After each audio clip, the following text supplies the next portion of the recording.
Hello बच्चों, exam special जेपीआईसी में आपका स्वागत है। कैसे हैं आप लोग? आशा करते हैं आप लोग बहुत अच्छे होंगे। डियर स्टूडेंट्स, आज के इस वीडियो में हम आपके ट्रिग्नोमेट्री के सिलेबस से एक बड़े ही इंपॉर्टेंट टॉपिक के बारे में डिस्कस करने वाले हैं। डियर स्टूडेंट्स, आपको क्लास 10th में त्रिकोणमितीय अनुपातों के कुछ मुख्य मानों को याद करना पड़ता है और उनके आधार पर आपके सिलेबस में एक प्रश्नावली दी गई है, जिस प्रश्नावली से आपके बोर्ड एग्जाम में एक क्वेश्चन तो 100% श्योर है, आता जरूर से ज़रूर है। लेकिन उसके लिए ज़रूरी है कि हमें वो ट्रिग्नोमेट्रिकल रेशियोज़ की वैल्यूज़ याद हों। अगर वो वैल्यूज़ हमें लर्न है, वो वैल्यू हमें याद है, वो मान हमें याद है, तो वो क्वेश्चन बहुत ही ईजिली सॉल्व हो जाते हैं। तो आज के इस वीडियो में मैं वही आपको ट्रिक सिखाने वाला हूं कि किस तरीके से आप कम समय में जल्दी से जल्दी इन सभी त्रिकोणमितीय अनुपातों के मुख्य मानों को, जहां पर आपके सिलेबस में दिया गया है, उसको याद कर सकते हैं। और अगर इसको आप लोगों ने वीडियो को पूरा देखा तो आज ये आपको सारी की सारी वैल्यूज लर्न हो जाएंगी, साथ ही साथ आपके एग्जाम में कम से कम 5 नंबर आपका हो जाएगा। तो आइए डियर स्टूडेंट्स, आज का ये वीडियो हम स्टार्ट करते हैं। टॉपिक है हमारा कुछ मुख्य कोणों के त्रिकोणमितीय अनुपात, trigonometric ratios of some specific angles. वो स्पेसिफिक एंगल्स कौन कौन से हैं जहां पर हमें त्रिकोणमितीय अनुपातों का मान ज्ञात करना है। क्या होता है डियर स्टूडेंट्स? 0 डिग्री होता है, 30 डिग्री होता है, 45 डिग्री होता है, 60 डिग्री होता है और कितना होता है? 90 डिग्री हमारा होता है। ठीक है, इन पर 1 2 3 4 5 इन 5 मुख्य कोणों पर हमें 6 के 6 त्रिकोणमितीय अनुपातों का मान ज्ञात करना है। कैसे ज्ञात करते हैं आइए समझिए। पहले बेसिक सी ट्रिक बताते हैं जो आपको सभी लोग बताते हैं, देन मैं अपनी तरीके से आपको लॉजिक दूंगा कि किस तरीके से आपको इन मानों को ज्ञात करना चाहिए, याद करना चाहिए, जिससे आप लोग क्वेश्चंस को इजीली सॉल्व कर सकें। डियर स्टूडेंट्स, तरीका होता है कि यहाँ 0 लिखा जाए, यहाँ 1 लिखा जाए, यहाँ 2 लिखा जाए, यहाँ 3 लिखा जाए, यहाँ 4 लिखा जाए। समझ आ रहा है? 0 1 2 3 एंड 4 लिख दिया जाए। अब उसके बाद क्या किया जाए? इसके प्रत्येक पद को 4 से भाग दे दिया जाए। तो 0/4, 1/4 और 2/4 और 3/4 और 4/4। सबको किससे भाग देना है भाई? 4 से ही भाग दे देना है। ठीक है डियर स्टूडेंट्स, 4 से भाग देने के बाद सबका वर्गमूल निकाल लिया जाता है। सबका क्या किया जाता है? वर्गमूल निकाल लिया जाता है। क्या किया हमने? 0 1 2 3 4 तक लिखा। सबको हमने 4 से डिवाइड करने के लिए बोला। उसके बाद जो आया मैंने कहा उन सब का क्या कर लो? स्क्वायर रूट ले लो, अर्थात वर्गमूल निकाल लो। तो 0/4 बच्चों कितना होगा? 0। 0 का स्क्वायर रूट निकालो, कितना आ जाएगा? 0 आएगा। ठीक है, 1/4 का स्क्वायर रूट 1/2 आएगा। इसका करोगे तो 1/2 आएगा, तो सॉल्व करने पर 1/√2 आपको मिलेगा। इसको सॉल्व करोगे यहाँ बच्चों तो √3/2 मिलेगा। इसको करोगे आप लोग तो यहाँ पर क्या मिलेगा? 1 मिलेगा। समझ आ रही बात है? तो ये जो आपके सामने दिख रहा है डियर स्टूडेंट्स, यही साइन की वैल्यू है। यही साइन की क्या है? वैल्यू है।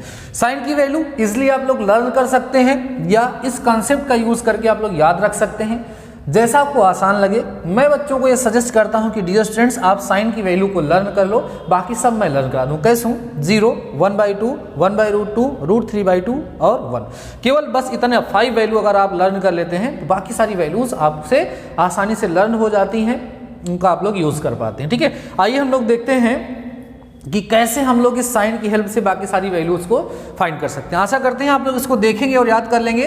साइन 0 0 1/2 1/√2 √3/2 एंड 1 होता है। ये जो प्रोसेस है ये भी आप लोग हमेशा के लिए ध्यान रखिए, मान लीजिए कभी मिस हो गया तो आपको हेल्प करेगा। ठीक है, आइए बाकी सारी वैल्यूज को हम ट्रिक के माध्यम से आपको फाइंड करके दिखाते हैं कैसे फाइंड किया जाएगा। फर्स्ट ऑफ ऑल हमने साइन की वैल्यू को फाइंड कर लिया है डियर स्टूडेंट्स। साइन 0 की वैल्यू 0 होती है, साइन 30 की वैल्यू 1/2 होती है, 45 की वैल्यू 1/√2 होती है, इसकी वैल्यू √3/2 होती है, 90 की वैल्यू 1 होती है। मैं ये कहता हूँ कि अगर किसी बच्चे को केवल और केवल साइन की वैल्यू लर्न हो जाए तो उसकी हेल्प से और बचे हुए 5 त्रिकोणमितीय अनुपातों, बाकी बचे हुए 5 त्रिकोणमितीय अनुपातों के मान आसानी से याद कर सकते हैं। लेकिन हमारी एक छोटी सी बात ध्यान रखिएगा, कभी भी जब इस एक्सरसाइज वाले क्वेश्चन को आप लोग सॉल्व करिएगा तो कभी भी इन मान वाली, इन वैल्यू वाली साइड को देख करके क्वेश्चन को मत सॉल्व करिएगा, क्योंकि जब आप क्वेश्चन वहाँ से सॉल्व करते समय पलट पलट के टेबल देख लेते हैं तो वो आपको लर्न नहीं होती है, आपका क्वेश्चन सॉल्व हो जाता है, बाद में आप करते नहीं। इसलिए सबसे पहले आपको वैल्यू लर्न करनी है, देन आपको क्वेश्चन को सॉल्व करना है। जब तक वैल्यू नहीं लर्न होगी तब तक आप क्वेश्चन सॉल्व नहीं करना है, ठीक है ना। देखो साइन की वैल्यू आ गई, अब कॉस की कैसे याद होगी, इसी का ऑर्डर चेंज कर दो, उधर से लिखना शुरू कर दो, आपको कॉस की वैल्यू मिल जाएगी। 1 आएगा, फिर क्या आएगा सर, √3/2 आएगा, 1/√2 आएगा, फिर क्या आएगा 1/2 आएगा और 0 आएगा। ये थी हमारी साइन की वैल्यू, ये हो गई कॉस की वैल्यू। क्या किया हमने, केवल जो साइन का था उसके ऑर्डर को हमने चेंज कर दिया, साइन के ऑर्डर को चेंज कर देने पर हमें किसकी वैल्यू मिल गई, कॉस की वैल्यू मिल गई। अब हमें tan निकालना है, क्या निकालना है, tan। डियर स्टूडेंट्स, आपको पता है कि tan थीटा इक्वल टू क्या होता है, साइन थीटा अपान में कॉस थीटा होता है। इस लॉजिक का यूज कर लीजिए, साइन अपान कॉस, 0/1, 0 को किसी नंबर से डिवाइड करो क्या आएगा सर, 0 आएगा।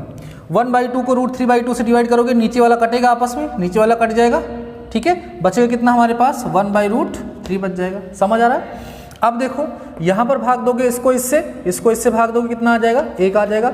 इसको इससे भाग दोगे, ये कट जाएगा, यहाँ पर √3 बचेगा। 0 से किसी को भाग देने पर डियर स्टूडेंट्स हमेशा इनफाइनाइट आता है, अर्थात अपरिभाषित हमें प्राप्त होता है। तो इस तरीके से साइन, कॉस और tan की वैल्यू आपको फाइंड हो गई, ठीक है। अब बारी आती है कॉट की, इसके बाद कॉट की वैल्यू को लर्न करने के लिए ना, ये जो tan की वैल्यू लिखी है डियर स्टूडेंट्स, इसी के ऑर्डर को, इसी के क्रम को बदल दो, आपको कॉट की वैल्यू मिल जाएगी। ऑर्डर चेंज करो, क्या आएगा, इनफाइनाइट आएगा, उसके बाद क्या आएगा सर, √3 आएगा, उसके बाद क्या आएगा, 1 आएगा, उसके बाद क्या आएगा, 1/√3 आएगा, उसके बाद क्या आ जाएगा, 0 आ जाएगा। जो tan की वैल्यू थी उसका जो क्रम था, उसका जो ऑर्डर था, उसके ऑर्डर को चेंज कर दीजिए, बस आपको कॉट की वैल्यू आसानी से फाइंड हो जाएगी। तो dear students, sine, cos, tan और कॉट, इतनी वैल्यूज आप लोगों को फाइंड हो गई। अब हम फाइंड करेंगे कॉसेक। देखो डियर स्टूडेंट्स, आपको पता है कि कॉसेक थीटा जो होता है वो 1/sin थीटा के क्या होता है, इक्वल होता है। तो इन सब का 1/, करो, 1/0 मीन्स नॉट डिफाइन हो जाएगा, 1/ उल्टा कर दो 2 हो जाएगा, इसको उलट दो √2 हो जाएगा, इसको उलट दो 2/√3 हो जाएगा, इसको उलट दो 1 हो जाएगा। ये डियर स्टूडेंट्स किसकी वैल्यू हो गई, कॉसेक की आ गई। किसकी आ गई, कॉसेक की। अब आपको क्या लिखना है, सेक, बस केवल एक ही बचा है। अब सेक के लिए 1/cos कर दिया जाता है, या तो 1/cos कर दो, या तो इस कॉसेक की वैल्यू का जो ऑर्डर है उसको चेंज कर दो। मीन्स यहाँ 1 लिखो, यहाँ 2/√3 लिखो, यहाँ √2 लिखो, यहाँ 2 लिखो, और यहाँ क्या लिख दो, इनफाइनाइट लिख दो। ये सारी की सारी वैल्यूज़ हैं जो हमने बहुत ही इजीली आपको राइट करके दिखाया है। अब जो कंसेप्ट मैंने यहाँ पर यूज़ किया है इन वैल्यूज़ को फाइंड करते समय, वो कंसेप्ट आपको अपने माइंड में बार बार यूज़ करना है, तब तक यूज़ करना है डियर स्टूडेंट्स जब तक कि आपको वैल्यू लर्न ना हो जाए। कैसे करोगे, सबसे पहले आप साइन की वैल्यू को अपने माइंड में सेट करोगे कि सर साइन 0 की वैल्यू 0 होती है, साइन 30 की वैल्यू 1/2 होती है, साइन 60 की वैल्यू √3/2 होती है, साइन 45 की वैल्यू 1/√2 होती है, साइन 90 की वैल्यू 1 होती है। अब अपने माइंड में सोचोगे कि साइन की वैल्यू ऐसे होती है, अब कॉस की क्या होगा, इसका ऑर्डर चेंज कर दो। ऑर्डर चेंज कर दिए तो कॉस की वैल्यू cos 0, साइन 90 जो था वो cos 0 होगा, मीन्स 1 होगा। उसके बाद कॉस जो है 60, cos 30 साइन 60 के इक्वल होगा, √3/2 होगा। इस तरीके से आप दिमाग का यूज़ करके घर पे बैठ करके 5 मिनट खूब ध्यान से सोचो, जिस तरीके से मैंने आपको प्रोसेस सिखाया, केवल और केवल 5 मिनट फुल्ली कंसंट्रेट हो करके अगर आपने जो तरीका मैंने सिखाया उसको आपने यूज़ किया, उसके बाद देन अगर आप लोगों ने क्वेश्चन सॉल्व किया तो आपको कहीं कोई प्रॉब्लम नहीं होगी। सारी वैल्यूज़ विदिन 5 मिनट्स आपको याद हो जाएंगी और उसकी हेल्प से आप लोग अपने सभी के सभी क्वेश्चन को बहुत ही आसानी से सॉल्व कर पाएंगे, जिससे आपके बोर्ड एग्जाम में आने वाला क्वेश्चन आप लोग 100% करेक्ट करके आएंगे। तो डियर स्टूडेंट्स, आशा करते हैं कि इस वीडियो में जो इन ट्रिग्नोमेट्रिकल रेशियोज़ की वैल्यू को लर्न करने का, उनको याद करने का जो तरीका मैंने आपको सिखाया है वो आपको बेहद पसंद आया होगा। ठीक है, अगर पसंद आया है तो कमेंट सेक्शन में जरूर बताइएगा। तो ठीक है डियर स्टूडेंट्स, आज के इस वीडियो में, आज के इस क्लास में बस इतना ही। मिलते हैं नेक्स्ट वीडियो के साथ, तब तक के लिए शानदार रहिए और पढ़ते रहिए।